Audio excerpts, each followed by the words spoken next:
दर्शक श्रोतालाई के भन्न चाहनुहुन्छ? म त खास गरेर म यङ जेनेरेसनलाई के मेसेज दिन चाहन्छु भने नानी बाबु जबसम्म तपाईको बाआमा हुनुहुन्छ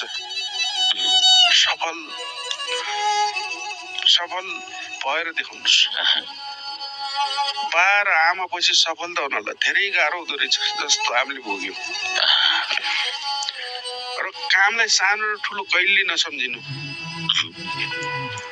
स्पेसली यङ जेनेरेसनलाई म यो मेसेज दिन चाहेको मात्रै। कामलाई सानो ठुलो कहिले नसम्झिनु नानी बाबु, जे काम मिल्छ गर। +2 गर्दैछौ हैन, 10th को स्ट्यान्डर्डमा छौ, केही न केही काम गर।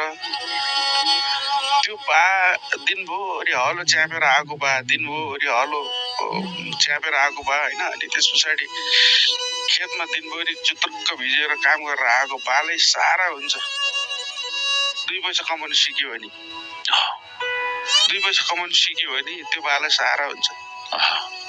Something is better than nothing. केही न केही त गर, केही न केही गर, तर काम जे पनि गर इमानदारीले गर।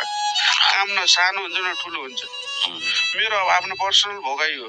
70 वर्षको गोराले म इराकमा काम गर्दाखेरि I am still young, I can do anything, I can do everything. त्यसो भनेको त्यस्तो भनेर उसले काम गर्न सक्छ भने you are the young person, you can do it. गर्न सक्नुहुन्छ भाइ बहिनी। तपाईहरुलाई मेरो स्पेशली मेसेज यो हो, काम गर्न सिक्नुस्। जस्तो काम भेटिन्छ, 2 पैसा आउने बाटो हुन्छ, इमानदारीले कमाएको 2 पैसा बहुत राम्रो, त्यो बाला सारा हुन्छ। स्किल सिक्ने कोसिस गर्नुहोस् र बा त्यो आमालाई सारा हुन्छ। नत्र जिन्दगीमा सफल हुन छ भने बा आमा हुँदा हुँदै सफल हुनुहोस्।